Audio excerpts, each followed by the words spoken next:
روایت ہے کہ مہاجرین فقراء رسول اللہ صلی اللہ علیہ وسلم کی خدمت میں حاضر ہو کر عرض کرنے لگے کہ مالدار لوگ اعلیٰ درجے اور ہمیشہ کی نعمتوں میں چلے گئے۔ آپ صلی اللہ علیہ وسلم نے فرمایا وہ کیسے؟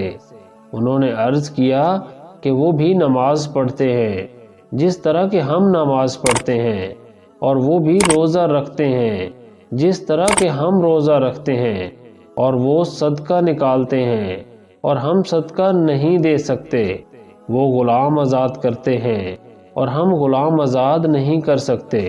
رسول اللہ صلی اللہ علیہ وسلم نے فرمایا کہ کیا میں تمہیں کوئی ایسی چیز نہ سکھاؤں کہ جو تم سے سبقت لے گئے ہیں تم انہیں پالو اور اپنے بعد والوں سے آگے بڑھ جاؤ، اور کوئی تم سے افضل نہ ہو سوائے اس کے جو تمہارے جیسے کام کرے۔ انہوں نے عرض کیا کہ ہاں اے اللہ کے رسول، فرمائیے۔ آپ صلی اللہ علیہ وسلم نے فرمایا کہ ہر نماز کے بعد 33 مرتبہ سبحان اللہ، اللہ اکبر اور الحمدللہ پڑھا کرو۔